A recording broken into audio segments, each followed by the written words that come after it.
Sean todos bienvenidos a Comuneros, un podcast creado como un espacio para conocernos en Latinoamérica. Comuneros es un podcast creado y producido desde el capítulo Creative Commons Venezuela. Está liberado bajo una licencia Creative Commons de atribución y no comercial 4.0.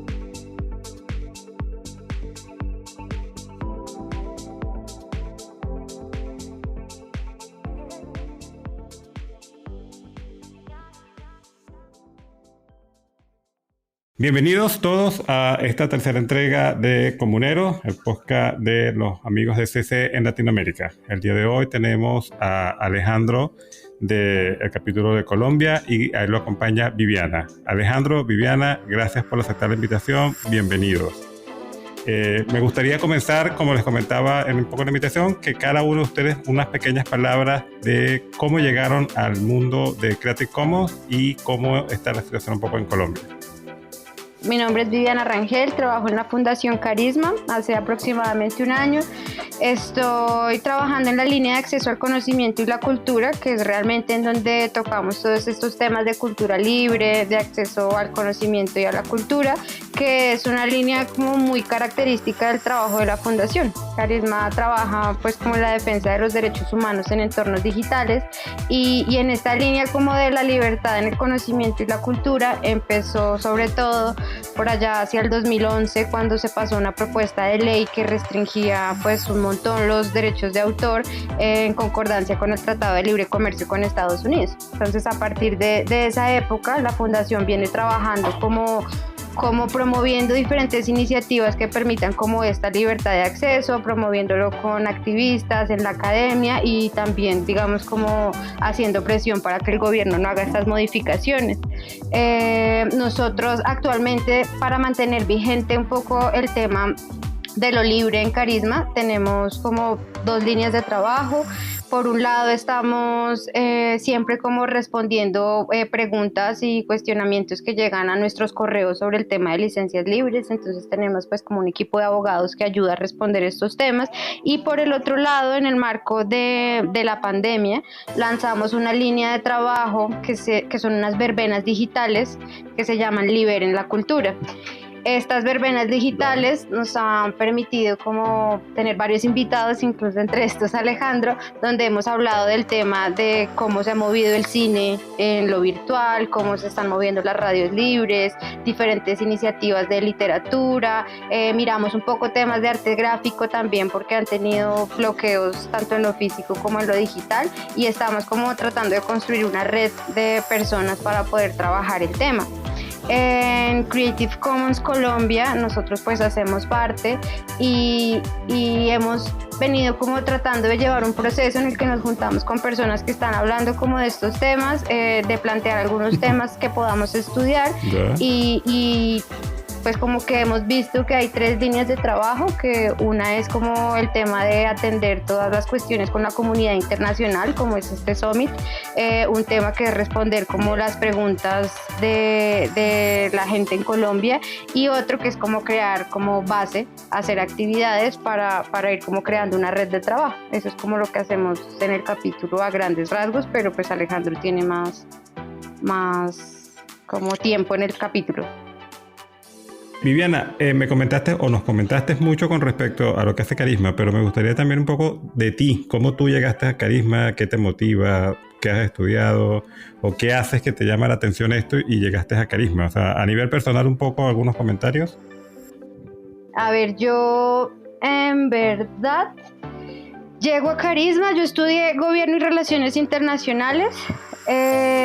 Después estudié una maestría en políticas públicas donde me enfoqué en políticas de cultura y otra maestría en gestión cultural. Entonces como que entendiendo todo este tema del ecosistema de la cultura, yo digamos que sobre todo me enfoqué en los temas de acceso a la cultura, pero entonces el acceso visto sobre todo de la dificultad que existe para que pueda haber más oferta cultural en el marco de la precariedad en la que están viviendo los artistas, ¿sí? Entonces, a raíz de eso, yo trabajé pues con sindicatos de trabajadores de la cultura, pues como he trabajado con diferentes iniciativas pero también encontramos como...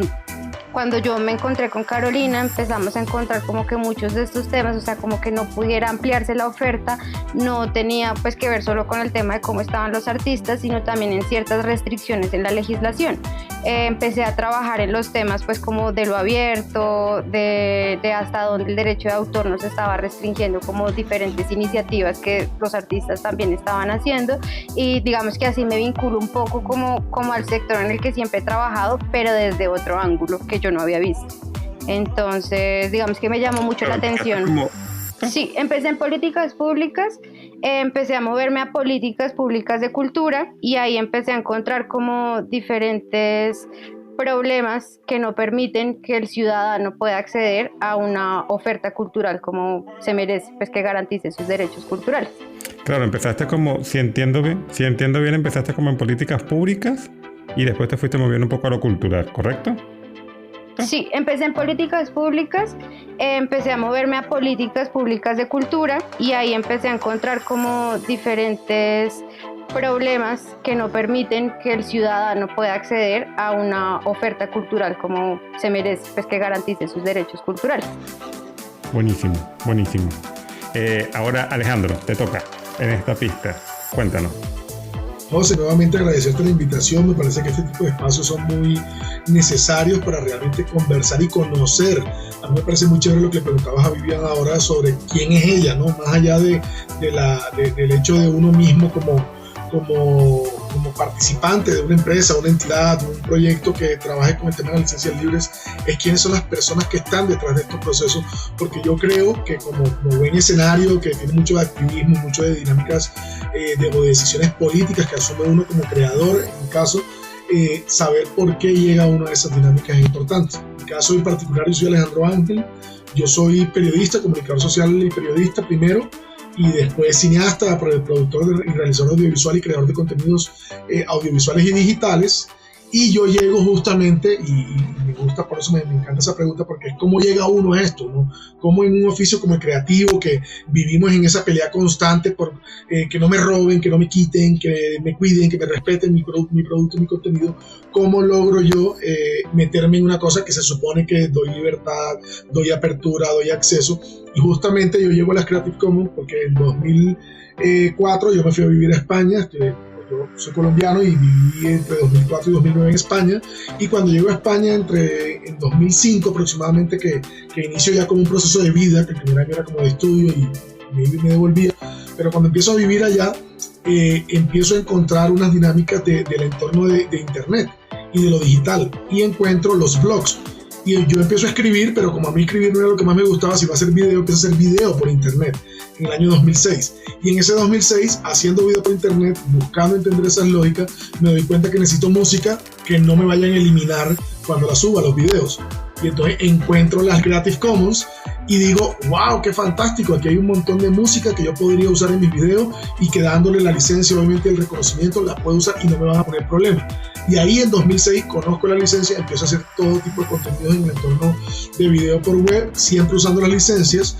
Durante los casi 4 años más que vivo en España, siempre acudo al uso de este tipo de música, voy conociendo más el entorno, y cuando vuelvo a Colombia a vivir nuevamente en el año 2009, vuelvo a una universidad, empiezo a dirigir un canal de televisión universitario, empiezo a meter la lógica de usar esa música en nuestro contenido, hacer nuevos contenidos, y en 2011 decido hacer un festival para exhibir contenidos que tuvieran ese tipo de licencia. O sea, básicamente porque tenía yo un proyecto mío que quería exhibir con licencias libres y no sabía dónde. Empiezo a investigar, y resulta que curiosamente en Barcelona, ciudad en la que vivía 2 años previamente, en 2010, cuando ya yo me había devuelto, habían creado un festival, es el BCCN, el famoso Barcelona Creative Commons Film Festival, creado por Andreu Mechide y un montón de amigos del tema de la red de festivales CC, a quienes le aprovecho para mandarles un gran saludo. Y entonces ellos habían hecho este festival donde decían, ¿por qué no exhibir películas de buena calidad pero que están jugando con el entorno libre? Y liberaron el festival, una cosa que a mí me parece, y hace 10 años, ¿no? O sea, hoy en día el tema de acceso abierto cada vez se ha hablado más, pero hace 10 años ellos decidieron muy coherentemente con el festival abrir a que cualquier persona en otra parte del mundo pudiera hacer una versión de ese festival. Entonces nosotros escribimos y ellos empezaron a enviarnos las películas. Y a partir de ahí creamos entonces en el 2011, primero en Barranquilla, donde otra ciudad de Colombia donde vivía previamente, y ahora en Bogotá, donde vivo hace 7 años, la versión de lo que ahora se llama Narrar el Futuro, que es el Festival de Cine Creative Commons y New Media, un espacio donde se puede hablar del concepto de los nuevos medios y demás. Eso por un lado, y en paralelo pues obviamente terminé conectado con Carolina, con María Juliana Soto, con Maritza Sánchez, con un montón de gente en Colombia que está en el tema, y hace, ya ni sé cuándo, hace como creo que como un par de años o un año, entré en el capítulo como vocero del capítulo, como líder del capítulo, pero ha sido un camino complejo. En Colombia el tema de las licencias libres ha entrado con timidez, ha tenido unos escenarios en los que se ha defendido con más fuerza, muy marcado con el tema justamente de lo que ha hecho Carisma, Carolina y todo su equipo pues en varios temas, pero en la parte creativa, por ejemplo, que es la que me trae a mí, ha costado mucho, y eso es curioso, ha costado mucho. Hay muchos preconceptos y muchas dinámicas, pero bueno, ahí seguimos cada año haciendo el festival como un espacio justamente que pretende o que busca generar un espacio para dialogar, para conversar, algo como esto, donde uno poder darle a conocer a la gente este tipo de espacios y que la gente pueda, por tanto, navegar y conocer un poco estas licencias. Y ahí seguimos con nuevos retos y con nuevas lógicas de parte del equipo de cómo ampliamos el conocimiento, la apertura y sobre todo el uso de este tipo de nuevas formas de lo abierto y en lo creativo, pero también en otras muchas áreas de la vida. Fíjate, Alejandro, tú tienes un poco más de tiempo, no voy a decir mucho más tiempo de experiencia que Viviana. Entonces me gustaría que pudieras quizás sintetizar en un par de minuticos cuál ha sido la evolución que tú has visto desde que regresas a Colombia, primero Barranquilla, luego a Bogotá hace 7 años, a el escenario que ves hoy en día. Por supuesto, a veces nosotros, bueno, yo soy más o menos igual que tú, la misma cosecha quizás, podemos decir, claro, antes la cosa era muy distinta porque también el internet no estaba como hoy en día omnipresente en todas las cosas. Entonces, Creative Commons yo siento que es algo que deriva mucho de la evolución de internet. Entonces, si internet no estaba presente, no podía estar este tipo de licencias abiertas. Pero un poco más allá de la mirada tecnológica, desde el punto de vista artístico-cultural, que entiendo es tu foco, ¿cómo ha sido la evolución que tú has visto desde que tú vuelves a Colombia, después que culminas tus estudios afuera, hasta el día de hoy? ¿Esa evolución cómo la has visto? Yo lo que siento la evolución no tanto en lo artístico cultural, sino como en general en el concepto de la cultura libre. Yo creo que es que se han acercado muchas más ramas. O sea, yo conocía la cultura libre inicialmente por mi área, porque justamente soy curioso en mi tema, entonces conocía ese tema del cine y tal, que siempre había sido muy pequeñito, pero ya había un grupo de gente pues tanto afuera como adentro, pero lo que siento es que ha habido una evolución en la amplitud de áreas. Entonces aquí en Colombia yo siento que en este momento es mucho más fuerte de lejos lo que tiene que ver con la cultura libre en el Open Glam, en todo lo de las galerías, claro, bibliotecas, etcétera. Por un lado, en el tema de la búsqueda de entender lo digital como un espacio más abierto, ahí eso obviamente tiene mucho que ver Carisma y todos sus procesos, digámoslo así, en buscar nuevas aperturas, inclusive a nivel de leyes formalmente. Yo siento que ha habido un acercamiento a más áreas, y lo cual me parece fantástico. No se ha logrado que desde lo cultural, por ejemplo, ha habido algunas cosas tímidas en música, por ejemplo lo que hizo Vladimir Hernández y todo el grupo en Pasto. Por una época hubo un enfoque muy marcado hace un par de años en el tema de cultura libre, y no solo en audiovisual sino en música. Por ejemplo, hicieron un tema de música muy potente y apelaron a ello, pero en general todavía en el artístico yo siento que hay como una distancia, y esto tiene mucho que ver también con otras instancias y con otros ciclos de poder que venden un poco miedo y temor de que si le verás tu contenido nadie lo va a comprar, claro, nadie te va a dar dinero y tal. Generan un esquema. Exactamente, pero yo creo que donde más, y eso me parece igual maravilloso, porque yo no creo que tenga que ser como un área u otra, y es que creo que se han expandido los espacios que apelan al tema de la cultura libre, y eso para mí creo que es como el gran, de manera muy resumida, el proceso evolutivo que ha habido en estos últimos 10 años en el proceso en Colombia. Viviana, fíjate, Alejandro nos acaba, te resumo un poco quizás, no sé si lo estás pudiendo escuchar ahora, nos menciona que hay como una gran amplitud. Él ha visto la evolución un poco en cuanto a amplitud. Cada vez más sectores se acercan a la cultura de lo abierto, a la cultura de licencias abiertas y en general al movimiento abierto que ha producido Internet en Colombia. Y él nos mencionaba el GRAM, que yo siento que es uno de los grandes carentes en la región, ¿no? Lo que es galerías, librerías y museos. Quizás son como que los últimos que se han venido incorporando, son los olvidados de la familia, el hermano que nadie quiere. Está por allá un poco olvidado.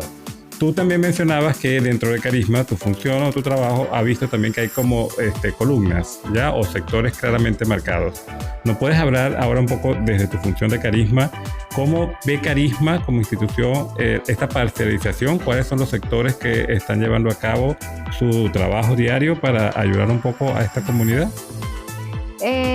Pues yo creo que sobre todo, pues como les contaba ahorita, el tema de la pandemia hizo que el sector que no se había vinculado a hablar de estos temas se tuviera que vincular, ¿sí? O sea, como que habían unos sectores tradicionales que estaban pues como trabajando en lo abierto, sobre todo en cuestión de música, en algo de audiovisual, pero como tú mencionabas, por ejemplo, nosotros hicimos un trabajo como en junio con el Museo de Bogotá, porque ellos también empezaron a trabajar en cómo ponen su oferta abierta para que la gente pueda acceder, y se empiezan a dar cuenta que la mayoría de todo el trabajo que tienen por años no tiene ni siquiera como un tratamiento en temas de derechos de autor, y que casi que todo lo que querían hacer era ilegal.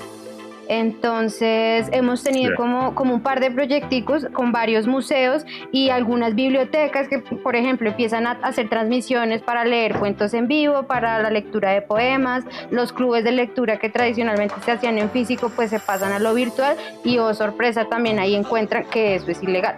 Entonces creo que la pandemia hizo que se tuviera que acelerar como un tema que hubiera tomado muchos más años si no se tiene esta necesidad de empezar a virtualizar. Y en este momento, entonces, lo que te digo, trabajamos con temas de cine, por ejemplo, un cine club que es el más antiguo de Colombia, que trata de sacar su oferta virtual para no perder como esta dinámica en la que ellos nunca habían parado sus exhibiciones, y tratan de exhibir con películas de dominio público, con películas que tienen pues como todos los permisos, y empiezan a enfrentar como bloqueos de las plataformas por temas de derechos de autor. Entonces entra la gente del cine y su audiencia a entender como que el derecho de autor los afecta, o sea que como que ha permitido que esta discusión integre como nuevas personas y nuevos sectores, sin duda. Ahora, Vivian, fíjate, tú trabajas para un referente no solo en Colombia, sino en toda la región. A Carisma y Carolina, por peso propio también, por nombre propio, son un referente en toda la región, en todo lo que tiene que ver con cultura libre. Pero además de Carisma y además de Carolina, ¿hay algún otro referente nuevo? ¿Hay un cambio de generación en Colombia quizás? ¿Se están viendo nuevas personas despuntar más allá del voluntariado? ¿O sigue siendo Carisma monolíticamente quien de alguna u otra forma llena ese espacio? Yo siento que igual hay diferentes actores, como también está el festival. Yo creo que Alejandro sabe un poco más como de qué tan nuevas personas hay, pero creo que lo que te decía, como que en este momento nosotros nos dimos a la tarea de tratar de empezar a construir esta red, como que hay voluntarios de algunas universidades y demás. No es algo muy muy amplio, pero estamos propiciando como una discusión para que hayan personas, o sea, hay como universidades, por ejemplo, que están empezando a abrir esto como espacios de investigación. Entonces creo que hay un escenario que va a permitir que a futuro sea más amplio, pero en este momento seguimos siendo todavía poquitos. Alejandro, Viviana te nombra, ¿qué piensas tú? ¿Sí hay una nueva generación que está buscando reclamar la bandera? Sí, es bien interesante esa pregunta, José, porque justamente ahora mismo estamos en un momento en el que hace poco, nosotros a principios de este año, pues digamos en las dinámicas, el año pasado hubo un pequeño pico, yo estuve allá en el Summit, pero en Lisboa, y eso lo llena uno de energía, que uno dice, están pasando cosas, pero después también lo absorbe uno el día a día un poco, ¿no? Todo el tema el voluntariado que hay alrededor del tema de las licencias y demás también hace que uno a veces, pues lo urgente a veces no da espacio para lo importante, como dice la frase cliché. Y el año pasado hubo pues un bajón. A final de año siempre nosotros hacemos el festival cada año en noviembre, de hecho invitados todos del 3 al 7 de noviembre, bueno, depende cuando escuchen este podcast, pero invitados todos a los que alcancen a participar en este espacio, y cada año en noviembre, como hacemos el festival, siempre hay como un pequeño pico, ¿no? Entonces ahí hacemos algunos talleres, siempre el equipo de Carisma y Cercanías nos ayuda con una charla o haciendo un evento puntual, y eso hace que haya como un pequeño pico de interés. Pero en general a lo largo del año pasa que hay como muy pocas acciones, creo yo, que dinamicen esto. Nosotros a inicios de este año con María Juliana Soto, que es en este momento la representante del Global Network por Colombia, y que ha sido líder local varias veces y es una de las grandes dinamizadoras de la comunidad en Colombia y también en la región. Hicimos una invitación colectiva. Julia estaba en Cali, está en Cali, y pues, yo aquí en Bogotá, y dijimos, bueno, hablamos con la gente. Entonces invitamos a un grupo de gente, nos reunimos en mi oficina y armamos un espacio de colaboración, y había como creería yo, unas 10, 15 personas, no recuerdo ahora, pero era chévere porque era ver que había caras nuevas. En ese momento, eso fue, digamos, como en febrero. Entonces dije, no, de una vamos a hacer unos eventos, formación, taller. Vino la pandemia, con todo lo que esto implica claramente, y hasta ahí. Entonces se creó un grupo de WhatsApp en el que hemos tenido una cierta, pero muy espaciada participación o comentarios, algo puntual se comparte por ahí. Recientemente estamos en búsqueda, estamos en el proceso como de reactivar un poco, y sobre todo de que equipo nuevo se una a cargos de responsabilidad, digamos, entre comillas, para seguir dinamizando, también por oficios, por tiempo y disponibilidad de Juliana y mío, y por otras gestiones. Yo creo que 2021, pues si no se le da la gana de tener una nueva pandemia ni nada muy raro, va a ser interesante porque sigue apareciendo gente nueva, aunque inclusive en la base esté carisma, y yo no creo que eso en sí mismo sea ni bueno ni malo, sino es como la dinámica que se ha marcado. Pero carisma, por sus propias búsquedas, ¿cierto? Por las búsquedas de Carolina, de todo el equipo, viven en el día a día, en todo lo que implica CC.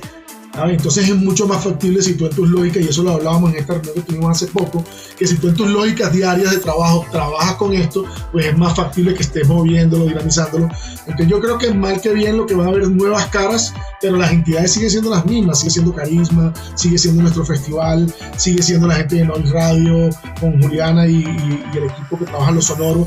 O sea, y lo que hay es un cíclico de gente que va llegando. Me gusta, por ejemplo, lo que está haciendo Vladimir, que como nombré antes, ha hecho algunas cosas en Pasto, y ahora sé que está haciendo con Residencia y otros espacios algunos procesos también del tema de liberar, más allá del tema del CC. Yo creo que es el tema también de conectarnos con el tema de liberar cultura, de abrir conocimiento.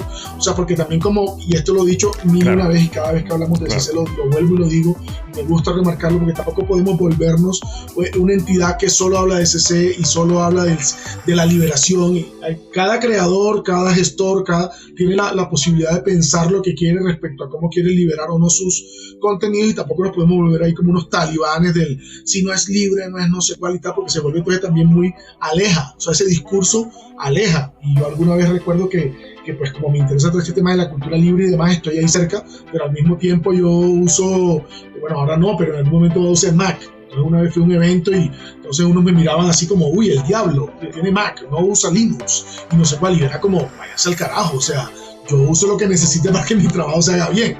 Y con ese tipo de discurso lo que generan, a mí no, porque pues creo mucho en todo este contexto, pero alguien que llegue nuevo y perdido en el tema, no tenga muy claro como de qué va esto, y con lo que reciben es que todo es libre, todo es abierto y no sé cuál, pues genera rechazo. Y entonces hay que empezar a matizar la manera como conectamos con los públicos, conectamos con posible gente interesada en estos temas, y cómo comillas, no esto muy entre comillas, cómo les vendemos este proceso de lo libre, lo abierto y la cultura libre como su generalidad. Es que inclusive, fíjate, Alejandro, en una entrega pasada del podcast estábamos hablando con Clara de Perú, y entre los temas surgió el uso de plataformas digitales para mantener a la comunidad. Y ella me comentaba que ellos en Perú están utilizando Slack, y eso me llamó la atención. Yo uso Slack, quizás no es la herramienta que más uso, pero sí he visto que hay un rechazo dentro del movimiento de cultura libre por Slack, porque no es un software libre, porque quizás no es latinoamericano, es americano o gringo, europeo, y entonces hay muchas personas que rechazan. Yo digo, pero ¿por qué sentir un rechazo por una herramienta que te puede simplemente facilitar la vida? Y si a ti te sirve en tu comunidad, como el caso de ella, que le ha servido para mantener a su voluntariado, mira, no sería bueno rechazarlo, ¿no? Y recogiendo un poco también lo que tú comentabas, yo pienso que ya tu festival, que es una institución, ya estamos hablando creo que 10 años, un poco más, en Colombia, el festival. Este año empezamos en 2011, 3 ediciones en Barranquilla, y este año es la 7ª en Bogotá. Este año se cumple, entre comillas, la décima. Claro, exacto. Son 10 años de festival, ya es una institución en Colombia. Y bueno, por supuesto, Carisma y Carolina, como decía, son dos instituciones. Carolina por derecho propio y Carisma por tanto tiempo. Yo creo que no es un tema de desplazar a los que ya tienen renombre. Yo creo que es un tema de sumar nuevas caras, que es lo que uno busca constantemente. Como líder de comunidad, buscar que nuevas personas se sumen, pero que también se conserve lo antiguo un poco, ¿no? Los que ya tienen experiencia y que más bien con esa experiencia puedan enseñar y ayudar a los nuevos también a empezar sus propios proyectos, que ojalá eventualmente también se vuelvan institución con el paso del tiempo, ¿no? Ahora, yo veo que tú, Alejandro, y Viviana tienen como un elemento en común en su acercamiento al mundo de la cultura libre, que era porque quizás sintieron que no había material disponible para que las personas tuvieran un acceso sin tener que pagar por derechos, sin tener que pagar royalty, etc. En tu caso, Alejandro, que este acercamiento empezó hace un poco más de tiempo, ¿sientes que hoy en día sí hay material? ¿Es más fácil acceder a este material? ¿Hay alguna mejora o todavía estamos mal ahí? Hay de todo un poco, o sea, también depende de qué estás buscando, ¿no? O sea, yo digo, por ejemplo, a nivel de cine y de audiovisual, uno mira nada más el andamiaje de los 10 años. El Festival de Barcelona, que era este festival, como digo, que es nuestro punto de partida, cumplió el año pasado, si no estoy mal, sus 10 años, y son 10 años en los que cada año eran unas 15 películas de pronto un poquito menos, digamos unas 10, 15 películas, o sea, estamos hablando de 100 películas, pero uno mira la curaduría que había, y era una curaduría tremenda. Obviamente en los últimos años había unos temas hacia Barcelona, que es la ciudad que acogió esa versión inicial, pero mal que bien películas de muy buena calidad. Entonces si uno mira rapidito ahí, puede haber unas 100, 150 películas en esos últimos 10 años que pasaron por el festival, sin contar con todas las que recibían, porque claramente esa era la selección, pero recibían en promedio, y creo que en los últimos 2 o 3 años que nosotros pasamos películas del festival, porque después cambiamos algunos criterios de programación y demás y empezamos a conectar más con contenidos locales, pero alguna vez nos compartieron la lista de lo que les participaban a ellos, es decir, lo que les enviaban, para que si nosotros veíamos algo que fuera más afín a nuestra curaduría, los pudiéramos contactar, y eran 100, 150 proyectos por año que llegaban. Puedo estar diciendo un poco de memoria, pero digamos 100 proyectos de los cuales ellos escogían estos 10 o 15. Entonces digamos que si uno mira y hace una multiplicación rápida, podríamos estar hablando de unos 700, 800 o hasta 1000 productos audiovisuales, en este caso cinematográfico, con licencias libres, con documental, ficción, animación, de todo tipo de género y con todo tipo también de calidades y de posibilidades técnicas y narrativas. Pero yo sí creo que hay cada vez más contenido. Lo que pasa es que también toca empezar a generar como más espacios de dónde está ese contenido, ¿cierto? Entonces, claro. Obviamente, de nuevo, ¿cómo encontrarlo? No deja tiempo lo importante, pero había una plataforma que desapareció, supongo, por tema de recursos, en México, que era Cine Libre, y Cine Libre tenía todos los documentales, todos los proyectos que tenían algún tipo de licencia libre. Entonces Babel, que fue el docu que hice yo en 2012 que tenía esa licencia, algunas me escribieron y lo publicaron ahí y ponían el contenido. Uno iba a un solo sitio y estaba todo eso, y es algo en lo que estamos en mora de realizar, de empezar a generar espacios de curaduría. Yo creo que hoy en día en el contexto digital el concepto curatorial también es una forma de creación. Nosotros, por ejemplo, y hago la cuña aquí, este año en el festival los invito a que naveguen, y esto sí es asíncrono, así que lo podrán cuando sea que escuchen este podcast. Nosotros vamos a crear este año la curaduría completa del festival es inteligencia colectiva. Invitamos a 20 expertos en los diversos temas que hablamos, porque el festival no solo habla de Creative Commons, sino habla de nuevos medios, o sea, narrativas transmedia, inmersivas, realidad virtual, etcétera. Es un espectro muy amplio. Invitamos a estos expertos a que nos dieran sus playlists, y la playlist de cada experto son 5 proyectos que ellos consideran valiosos por algo. Entonces pueden ser 5 proyectos de realidad virtual, 5 proyectos con licencias libres, 5, y cada uno de esos lo vamos a poner en la plataforma web. ¿Qué logramos con eso? Que cuando la gente entra a la web, encuentre en un mismo sitio toda la información. Una idea que siempre está dando vueltas y espero algún día lograrla con el apoyo de Creative Commons Global, es hacer una maleta de películas CC. Aquí tiramos, ojalá que haya alguien escuchando ahí en español. Difícil, pero bueno. Esta cuarta persona que está aquí acompañándonos, no sabemos quién es. La cuarta persona que nos acompaña, que sea alguien de los headquarters y diga, wow, qué idea tan increíble. Pero sí, hace años queremos hacer una maleta de películas en la que básicamente sea, en algún momento dado lo pensábamos física, como una especie de pequeño disco, y probablemente sí hecho con algún tipo de licencia libre y software libre, que fuera, ¿cierto? Y que la gente lo recibiera en bibliotecas, en otros sitios, y ahí tuviera en ese gran disco, que ahora podría ser en lo digital, casi que podría podría ser una plataforma de VOD o similar, donde la gente pudiera entrar y encontrar cortometrajes, largometrajes, proyectos expandidos que también tienden mucho a usar licencias de este contenido, con contenido en 360. Nosotros hacemos el festival cada año en la Hackathon de 360, hacemos 4 cortos al año de realidad virtual, y todos esos contenidos quedan con una licencia libre. Todo eso podría estar en una gran plataforma y sería algo bien interesante, porque la gente ya iría directo a buscar, ¿sí me entiendes? Entonces creo que más que falta de contenido, son espacios donde yo encuentro esos contenidos de manera sencilla. Oye, buenísimo eso del 360, de verdad que sí.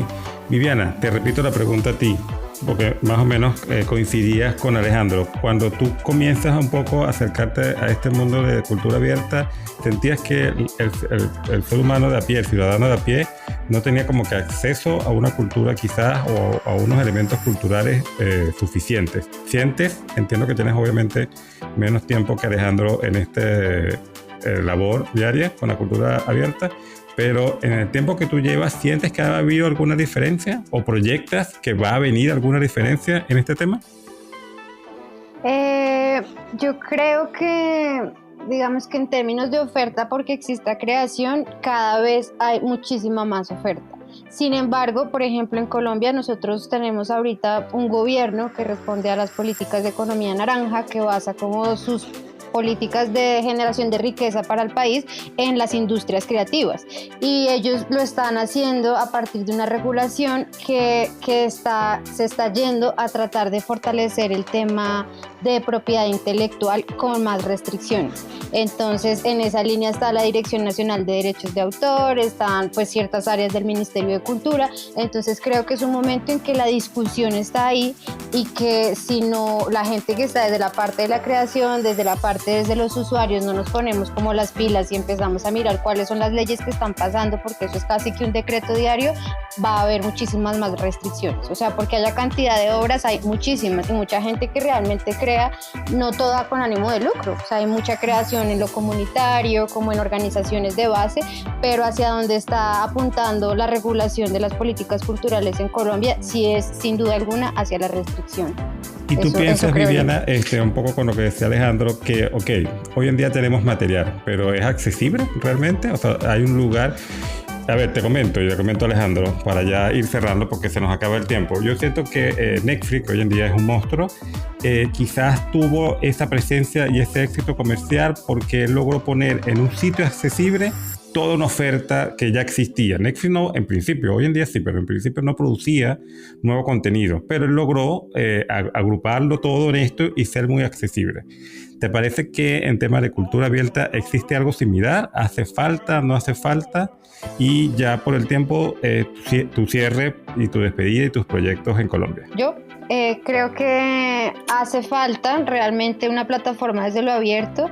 Creo que la oferta de verdad de lo que les decía del ciudadano de a pie sigue siendo muy restringida y sigue siendo muy en lo comercial, casi que uno que sí está buscando lo abierto, lo que es un poco más independiente, más alternativo, también se tiene que dar como mucha mañita para lograr encontrar contenidos. O sea, sí creo que faltan plataformas que nos permitan acceder a una oferta amplia desde otra visión más allá de lo comercial. Y digamos que como cierre, pues nosotros seguimos trabajando con el capítulo, con Alejandro desde Carisma, y a lo que le estamos apuntando sin duda alguna es a conformar una red. O sea, porque vemos que es un momento en que si no unimos a más personas, pueden estar pasando mucha legislación que sea mucho más restrictiva, y que es una discusión que tenemos que tratar de bajar hasta a lo más básico, en que el usuario pueda entender que sí se ve afectado por este tipo de normas. Eso diría yo. Ya, buenísimo. Alejandro, ¿hay realmente actividad fuera de Bogotá o es una actividad que está centrada solamente en Bogotá? Tú vienes de Barranquilla, que no era la capital, tenías actividad, pero te mudaste a la capital. Entonces, fuera de la capital, ¿cómo está el movimiento en Colombia? Y bueno, tu cierre. Hay algo curioso, pero es que, pues digamos, ahora hay gran parte, como casi todas las cosas que ocurren en nuestros países en Latinoamérica, que tendemos a un centralismo y todo se centraliza. Pero mire que curiosamente, históricamente, hay una dualidad. Porque históricamente, hablando por ejemplo de los festivales CC, que no solo es el nuestro de Barranquilla y Bogotá, sino que se han hecho varios, surgieron en región. O sea, el de Bogotá lo creamos cuando yo me vine a vivir a Bogotá, pero en Bogotá nunca hubo Festival CC. Hubo primero en Barranquilla y Medellín, después se unió Cali, después hubo en Buenaventura, después hubo uno en Pasto, y cuando nosotros vinimos en 2014 creamos el de Bogotá. Entonces históricamente los festivales CC surgieron mucho o se movieron en territorio. Ahora están pasando cosas porque gente también se ha ido movilizando. Entonces, por ejemplo, uno ve gente que, digamos, que empezó en el tema de pronto en el centro y después se volvieron a sus regiones. Entonces uno ve lo que hace Maritza en Medellín, lo que hace Julián en Cali, ¿cierto? Yo creo que hay que fortalecer mucho eso. Bueno, lo que hacía antes Vladimir, Tatiana y todo el grupo en Pasto. Yo creo que hay que seguir fortaleciendo el tema de territorio, de región, pero sobre todo, y con eso me gustaría ir cerrando también, tenemos que fortalecer mucho más lo territorial como región, como Latinoamérica, como Hispanoamérica. Siento, eso lo hablamos, recuerdas en esas mesas redondas que hicimos en el Summit el año pasado justamente en Lisboa, que tenemos que potenciar, tenemos que llegar. Hay este grupo en Telegram que conversamos ahí de vez en cuando en picos muy puntuales, un evento, un tal, pero no hay algo que dé continuidad. Falta un evento, falta un proceso, no sé muy bien qué, y lo dejo abierto inclusive para seguirlo conversando como siempre, que genere nexos y lazos muy fuertes. En Latinoamérica hay gente muy poderosa, yo pues conocí a algunos el año pasado en este evento, todo lo que hacen en Uruguay, cierto, en México, lo que se logró este año con esta primera keynote en español, que es histórico, cierto. O sea, siento que hay que seguir fortaleciendo espacios donde realmente todo esto que estamos haciendo desde cada una de las regiones tenga un punto de encuentro. Una pista, nosotros hicimos, ahora está, tengo tiempo que no le visito y creo que está fuera de línea, pero justamente en el momento más álgido de la red de festivales, que en algún momento dado se empezaba a apostar por ello desde Barcelona. Entonces éramos 25 ciudades haciendo estos festivales y creamos una plataforma y una red que se llamaba la CC Global Network, como la red global de festivales de cine CC. ¿Por qué no pensar en algo así, una plataforma, un punto de encuentro, algún lugar donde realmente uno pueda dejar información, contenidos, invitación a eventos, convocatorias? O sea, el tema de empezar a conversar, porque nosotros que estamos en lo colaborativo y en lo colectivo muchas veces tendemos, y eso no tiene nada, no hay un tema de maldad, no quiero hacerlo, sino que por la velocidad, el caos, la vida, lo que sea, tendemos a ser los que trabajamos más separados. Vendemos el discurso de la colectividad, lo colaborativo, y al final cada uno va por su lado. Es como mínimo una ironía, pero que va muy mediada por los diversos temas. Entonces yo creo que de manera conjunta, probablemente a nivel de poder exigir y solicitar, vamos a lograr muchas más cosas. Entonces el llamado es primero a seguir expandiendo aquí en Colombia, en las diversas regiones, el tema de personas que se interesen en estos temas, y por otro lado en la región Latinoamérica, todo este tema de potenciar los nexos y los lazos que ya existen, suelen ser muy personales, muy persona A con persona B, ampliarlos un poco más para que realmente se fortalezcan y se siga moviendo ese tema. Y con eso pues me despido y te agradezco mucho el espacio. No, gracias a ti nuevamente, Alejandro. Bueno, pienso que tengo aquí como que la suerte de tener una muy buena selección. Alejandro con más tiempo, Viviana, la nueva era, la nueva generación que viene. Y ambos muy bien, muy buen nivel de conversación. Se nota porque Colombia es un referente en la región. Yo creo que ciertamente México viene con fuerza, se está haciendo un lugar, pero Colombia ya tradicionalmente en todo este tema de la región ha sido un referente siempre y como que un poco el camino a seguir. De verdad, gracias Viviana, gracias Alejandro, y con esto terminamos el capítulo del podcast. Y esto fue todo por el día de hoy en su programa Comunero, un espacio para conocernos en Latinoamérica. Esperamos que lo hayan disfrutado, y si fue así, por favor difunde, comparte y suscríbete. Hasta luego.